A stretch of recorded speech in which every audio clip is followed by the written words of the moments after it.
Are there degrees of freedom and responsibility? Hi, I'm Mike Mason. This is the Immortal Combat Podcast. The Immortal Combat Podcast is a podcast arm of Viri Christi. Viri Christi is a Catholic lay apostolate devoted to help young men attain the full stature of Christ by growing strong in mind, body, and spirit. If you'd like to learn more about our work, you can check us out online at verichristi.com. All right, this is the Intro to Moral Theology, episode 19. All right, fellas, we are going to discuss modifiers of freedom today. Okay. Now, the last 2 weeks, week one, we talked about what freedom is. Okay. Kind of looked at different takes on how freedom works and then laid out what a proper understanding of what freedom is. Last week, we talked about the fact that if we are free to do things, then we are responsible for the actions we make. Okay. So when you freely choose to do something, the consequences of that action are ascribed to you because you're the one who did it. Okay. So freedom and responsibility are tied together very tightly. All right. Now, what we're going to discuss this week is how our freedom can be modified. Because if our freedom's modified, so is our responsibility for the action. So we have to kind of understand how these two things work together. Okay. All right. When we're talking about freedom, it's not as simple as just saying, well, I'm either free to do something or I'm not. It's not that simple. Freedom can be what's called perfect freedom. Freedom can be imperfect, and freedom can be wholly lacking. Now, perfect freedom is when the agent, the person doing the action, does whatever it is they're doing with full knowledge and full consent. Okay, so I'm assuming you guys chose to turn this podcast on. Nobody's forcing you to do this. So when you guys turn this on to listen to it, to learn something about your faith, you did that with full knowledge. You knew what you're doing and why you're doing it, and full consent. Nobody made you do it. Okay. This is a perfectly free act. Okay. Freedom, which is imperfect, is when something's missing in what you know, your knowledge of what you're doing, or your freedom to choose it, or both. Okay. So when something's imperfectly free, you're still choosing to do it, but because there's something lacking in your consent, which is in your will, or your knowledge, which is in your mind, you're not totally free. And since you're not perfectly free, your responsibility is going to rise and fall as well. Okay. This would be an example of when like really young kids, like 8-year-olds do things. Okay. When they do wrong stuff, like if my 5-year-old takes a crayon and writes on the wall, okay, they're going to be in trouble. Okay. But they're not going to be in as much trouble as you would be in, as a teenager in high school for writing on my wall with a crayon. Because a 5-year-old has less freedom, less control over their impulses than you do. Okay. So notice here that their consent, okay, their ability to know what they're doing and whether they should do it or not, at a 5-year-old is much less than a 15 or 16-year-old. So the responsibility goes down. That's a good example of imperfect freedom.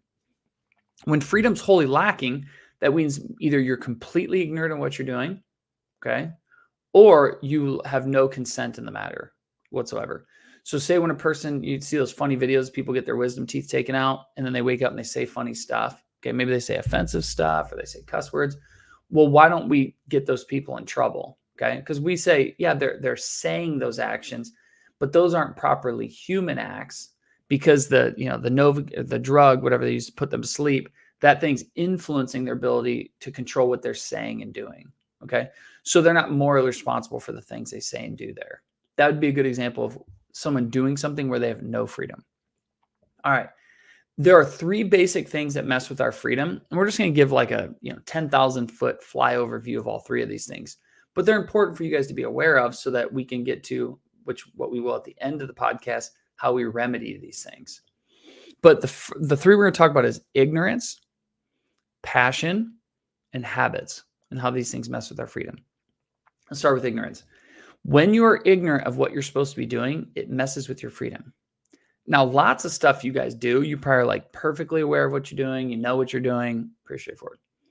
Some things you do, okay, you can be a little bit ignorant of it, okay? Maybe you do something and you weren't sure if it was the right thing to do, or you did something, think it was the right thing to do, but you were wrong about it. Okay, that stuff happens. When we're talking about ignorance comes in 2 forms, what are called vincible and invincible. Vincible ignorance is the ignorance you have that you can do something about. So you're morally responsible for it. So for those of you guys who are 16 or older and have your driver's license, how many rules of the road are you responsible for knowing? All of them. If you get pulled over and the police officer says, hey, did you know that you were breaking whatever? And you said, no, I didn't know that. Ignorance is not an excuse there, because you're morally obligated to know all of it. And you can if you put the effort in.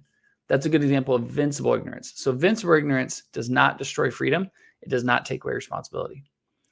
Invincible ignorance is when you're ignorant of something and you don't know and you couldn't know what you did was wrong. Okay.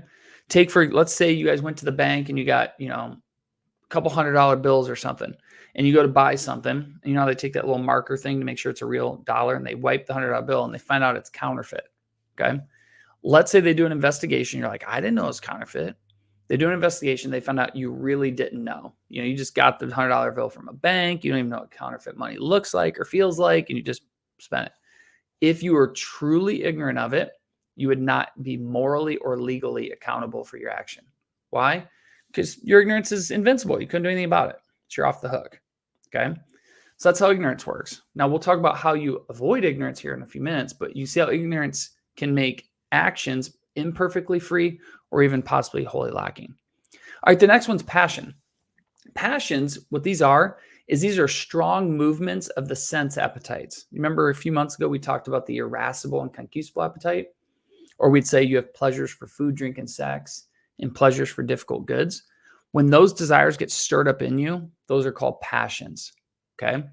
Now, passions can be what are called antecedent or consequent. Okay.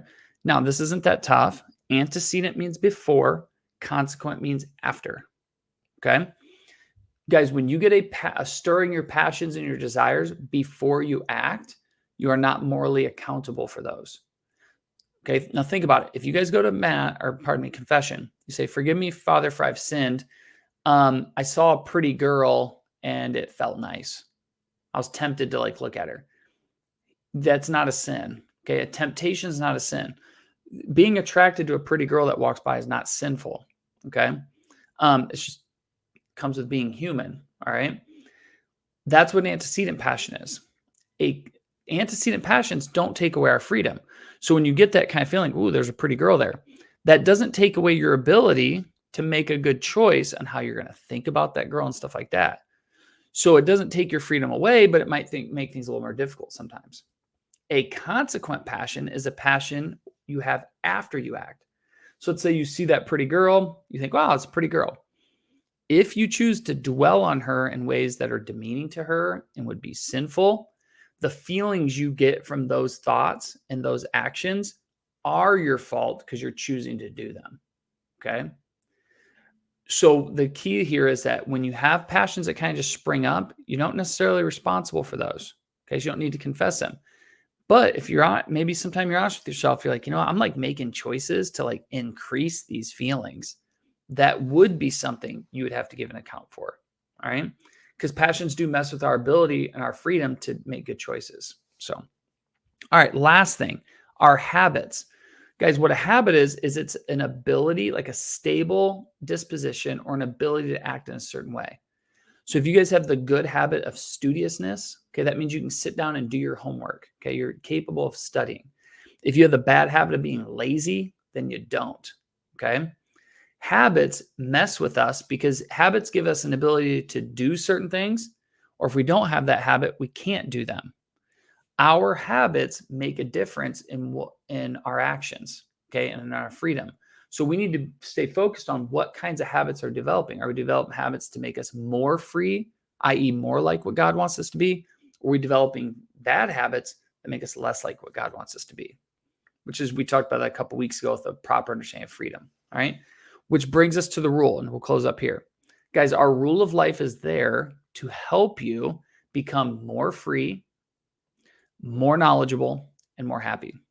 So in order to grow in holiness, you need to do what? Grow in virtue. So our rule is there to help you grow in virtue, to build good habits. Grow in your knowledge of the good. That's why we do these podcasts. You guys can start to understand the difference between good and evil better. And grow in self-discipline, which helps you master the will.